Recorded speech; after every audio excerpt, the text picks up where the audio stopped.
မင်္ဂလာပါရှင်ဒီကနေ့နောက်ဆုံးရထိတ်တန်းသတင်းတွေကိုတင်ဆက်ပေးပါတော့မယ်အခုပထမဆုံးတင်ဆက်ပေးမယ့်သတင်းကတော့မင်းအောင်လှိုင်အကြောက်ဆုံးလူဒီနေ့မှာတော့2021ခုနှစ်အာဏာသိမ်းမှုနဲ့ပတ်သက်ပြီးဗိုလ်ချုပ်မှုကြီးမင်းအောင်လှိုင်ကဒေါအောင်ဆန်းစုကြည်ကိုဘာကြောင့်ဖမ်းဆီးထိန်းသိမ်းခဲ့ရတယ်လဲဆိုတဲ့အချက်ကိုကျွမ်းကျင်သူတွေရဲ့သုံးသပ်ချက်တွေအမျိုးမျိုးထွက်ပေါ်ခဲ့ကြပါတယ်အဲ့ဒီသုံးသပ်ချက်တွေထဲမှာတော့အာဏာသိမ်းကောင်းဆောင်အာကွဲမတ်တက်ရှင်းပြနေတဲ့မင်းမတမာမှုအာဂတိမှုစတဲ့အချက်တွေတစ်ချက်မှမပါပါဘူးတကယ်တော့မင်းအောင်လှိုင်အမြဲပြောနေတဲ့မင်းမတမာမှုဆိုတာဟာအကြောင်းပြချက်တက်တက်ပဲလို့ပညာရှင်တော်တော်များများကရှုမြင်ကြပါတယ်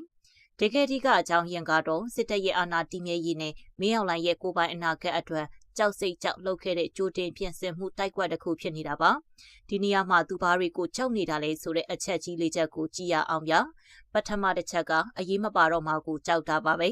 2020ရွေးကောက်ပွဲမှာ NLD ကအပြတ်သက်နိုင်ပြီးစစ်တပ်ကြောတောင်းနောက်ခံပြု USDP ကတော့အရှက်ရလောက်အောင်ရှုံးခဲ့ပါတယ်ဒီရလက်ကစစ်တပ်ရဲ့လွှတ်တော်တွေက25ရာခိုင်နှုန်းအခွင့်အရေးကိုဖြုတ်ချနိုင်တဲ့အထိဖြစ်လာတာမို့သူတို့ရက်တီချက်ပျောက်သွားမှကိုထိတ်လန့်သွားတာပါဒုတိယအချက်ကတော့ကိုယ်တိုင်တရားစွဲခံရမှာကိုကြောက်တာပါမင်းအောင်လှိုင်ဟာ2021ဇူလိုင်မှာအငြိမ်းစားယူရတော့မှာပါစစ်တပ်ရာထူးကလည်းမရှိအကာအကွယ်လည်းမရှိတော့ရင်ရိုဟင်ဂျာကိစ္စတွေနဲ့နိုင်ငံတကာခုံရုံးမှာတရားစွဲခံရမှာကိုသူသိမတက်ကြောက်နေတာပါအာဏာကိုစက်ကင်ထားမှပဲသူဘေးကင်းမယ်လို့တွက်ခဲ့တာပေါ့တတိယချက်ကမိသားစုစီးပွားရေးတွေအထိနာမှာကိုကြောက်တာပါ MEC နဲ့ MEHL လို့စစ်တပ်ပိုင်လုပ်ငန်းစုကြီးတွေကိုအယက်သားအစိုးရကသာစုံစမ်းစစ်ဆေးလိုက်ရင်သူတို့မိသားစုရဲ့ကြီးမားလာတဲ့ဒနာဥစ္စာတွေအကုန်ပြုတ်ကုန်မှာကိုလည်းစိုးရိမ်ခဲ့ပါတယ်နောက်ဆုံးတစ်ချက်ကတော့မမီလိုက်မှာကြောက်တာပါလွှတ်တော်တစ်မစတင်မီနိုင်ပိုင်းအလိုမှာအာဏာသိမ်းလိုက်တာဟာဒီမိုကရေစီခရီးစဉ်ပြန်လည်မရတဲ့အခြေအနေကိုမရောက်သွားအောင်ကြိုတင်ဖြတ်တောက်လိုက်တာပဲဖြစ်ပါတယ်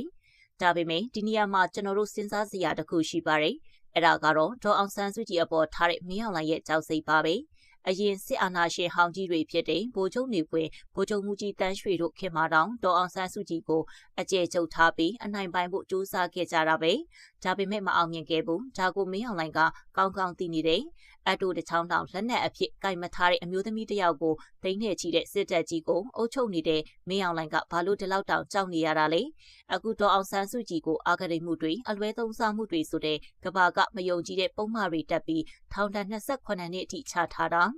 လူမသိတဲ့နေရာမှာဖမ်းချုပ်ပြီးပြည်သူတွေနဲ့အဆက်အသွယ်ဖြစ်ထားတာဟာသူမကိုနိုင်ငံရေးလောကထဲမှာကပဲအပြင်လောကကိုပါအသက်ရှင်လျက်ပြန်မထွက်လာနိုင်အောင်ကြံစည်နေတာမြင်သာနေပါတယ်။ဒါဟာသူတော်အောင်ဆန်းစုကြည်ကိုဘယ်လောက်ထိထိတ်လန့်နေတယ်လဲဆိုတဲ့ပြရုပ်ပါပဲ။မင်းအောင်လှိုင်ဟာအခုထိပွဲတိုင်းမှာမဲမသက်မှလို့ပါဆိုတဲ့တက်ပြားဟောင်းကြီးကိုငရဲချနေတယ်လို့လိုက်ရှင်းပြနေရပါတယ်။တကယ်တော့ဒါရီအားလုံးဟာဒေါအောင်ဆန်းစုကြည်ဆိုတဲ့နှလုံးရည်ပြေးပွားတဲ့ခေါင်းဆောင်တစ်ယောက်ကိုသူဘလောက်တောင်ကြောက်ရွံ့နေရတယ်လဲဆိုတာကိုဖုံးကွယ်ဖို့ကြိုးစားနေတာပဲဖြစ်ပါတယ်။ဆက်လက်ပြီးစစ်တပ်ကအင်အားဖြည့်ပြီးပလဲမြို့နယ်တဲ့စစ်ကြောင်းစာထိုးလာ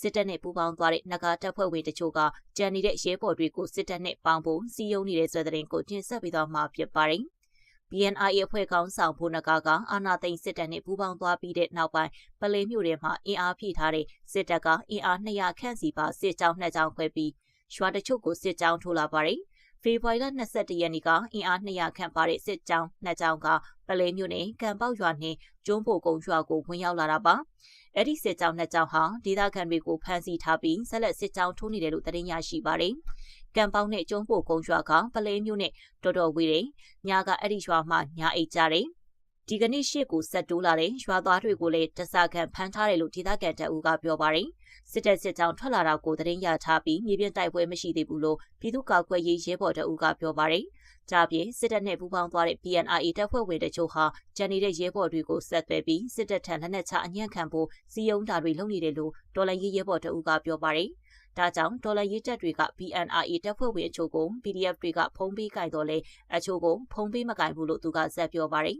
။ပလဲမြို့နယ်ထဲမှာရှိတဲ့ဘူနဂါဦးဆောင်တဲ့ BNI တပ်ဖွဲ့စခန်းအချို့ကိုရင်းမာပင်ခရိုင်က PDF တပ်ရင်းတွေကဖေဖော်ဝါရီ18ရက်မနက်ပိုင်းမှာစီးနှင်းခဲ့ပြီးတိုက်ပွဲဖြစ်ခဲ့ပါတယ်။ဖေဖော်ဝါရီလ18ရက်နေ့မှာဘူနဂါကစစ်တပ်နဲ့ပူးပေါင်းသွားပြီးစစ်တပ်ကရဟတ်ရင်နဲ့ခေါ်ထုတ်သွားပါတယ်။ ပလဲမြို့တွေကိုဖေဖော်ဝါရီလ19ရက်မနက်ပိုင်းမှာမုံရွာမြို့အနောက်မြောက်တိုင်းစစ်ဌာနချုပ်ကနေတက်လာတဲ့စစ်တရဟတ်ရင်10ကြိမ်ဆင်းသက်ထားပြီးလက်နက်ခဲယမ်းတွေနဲ့လူအင်အားတွေဖြည့်တင်ခဲ့ပါတယ်။ဒါ့အပြင်မုံရွာမြို့နယ်တွေကညောင်ပင်ကြီးစိတ်ကမ်းမှလည်းစစ်တပ်ကားတွေအသစ်အနေထားနဲ့ရပ်ထားပြီးပလဲမြို့ကိုချင်းတွင်းမြစ်ကြောင်းကနေဝင်လာမယ်လို့သတင်းရထားကြောင်းတော်လှန်ရေးရဲဘော်တွေကပြောပါတယ်။ဘိုးနဂါအပြင် BNRE အဖွဲ့ကစစ်ရေးတာဝန်ခံဗဏ္ဍာရေးတာဝန်ခံနဲ့ BNRE တပ်ရင်းမှုအချို့လည်းစစ်ကောင်စီနဲ့ပူးပေါင်းသွားတာမို့ပလဲမြို့နယ်အတွင်းလုံခြုံရေးနဲ့စစ်ရေးသတိပြုကြဖို့တော်လှန်ရေးအင်အားစုတွေကပြည်သူတွေကိုသတိပေးထားပါတယ်။ဘိုးနဂါအလင်းဝင်သွားပြီးနိုင်ပိုင်းကြမှာပလဲမြို့နယ်တွေက BNRE တပ်ဖွဲ့ဝင်တွေရှိတဲ့နေရာကိုစစ်တပ်ကဂျိုင်ရိုကော်ပတာနဲ့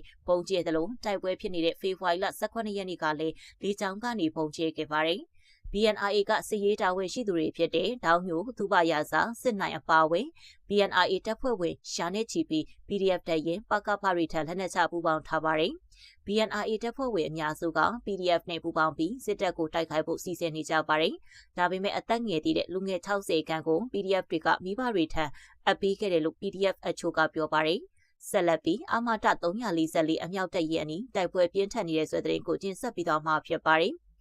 အေယာဝတီတိုင်းခွငတိုင်ကျောင်းကားလမ်းပိုင်းရှိမြောက်စမ်းကြီးရွာမှာတည်ရှိတဲ့အမြောက်တန်းအမတ344တရင်အနီးကို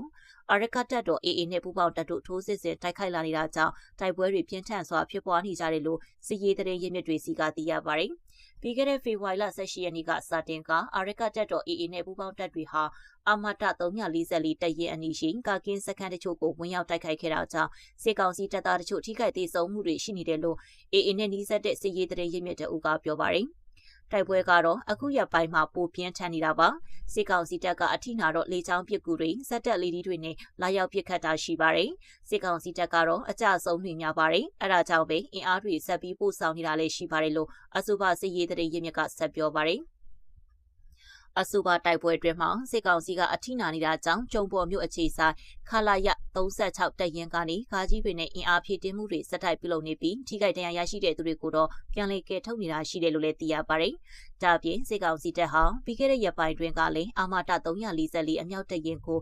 စစ်တပ်နန်းစင်ပြည်သူ့စစ်မှုထမ်းပါစာရီအပါဝင်စစ်ကောင်စီတပ်သား20ခန့်ကိုပို့ဆောင်လိုက်တာရှိတယ်လို့စစ်ရေးသတင်းရင်းမြစ်တွေစီကသိရပါတယ်။ AA နဲ့ပူးပေါင်းတပ်တွေဟာအာမတ344အမြောက်တပ်ရင်းကိုသိမ်းပိုက်နိုင်ဖို့အတွက်ပသိမ်မုံရွာလမ်းပိုင်းကဆက်ဆက်ယိုစောပြစတဲ့ကြီးရွာတွေဘက်ကိုလည်းတိုက်ပွဲတွေဖော်ဆောင်ကထိုးစစ်ဆင်တိုက်ခိုက်နေတယ်လို့သိရပါတယ်။အခုရက်ပိုင်းအာမတ344တရင်ကတော့လက်နက်ကြီးတွေအရန်ကြီးပစ်ခတ်နေတာရှိပါတယ်။တိုက်ပွဲဖြစ်ပြီးဆိုရင်လက်နက်ကြီးတန်းတွေတရက်လုံးလို့ကြားရပါတယ်။တိုက်ပွဲဖြစ်ပွားတဲ့နေရာတွေကိုဥတီပစ်ခတ်နေတာဖြစ်ပါတယ်လို့နိုင်ငံတိုင်းကျောင်းဒေသခံတအုပ်ကသတင်းဌာနကိုပြောပါတယ်။အရကတက်တော် AA နဲ့ပူးပေါင်းမဟာမိတ်တပ် PDF တို့ဟာရခိုင်ရိုးမာတရှောင်းအေယာဝတီတိုင်းရွှေတောင်ရံမြို့နယ်ကမကြီးစင်ကြီးရွာနဲ့ဘောမီကြီးရွာတို့ကိုသိမ်းပိုက်ထိန်းချုပ်ထားပြီးခွငတိုင်းချောင်းလမ်းပိုင်းကစစ်စခန်းတစ်ခုကိုလည်းသိမ်းပိုက်ထိန်းချုပ်ထားတယ်လို့ ISP မြန်မာရဲ့အစီရင်ခံစာရသိရပါတယ်။အလားတူ AA နဲ့ပူးပေါင်းတပ်တွေဟာအေယာဝတီတိုင်းတွေကိုပြီးခဲ့တဲ့နှစ်2025ခုနှစ်စပိုင်းမှာစတင်ထိုးဖောက်ဝင်ရောက်လာတာဖြစ်ပြီးရေချီတာပေါင်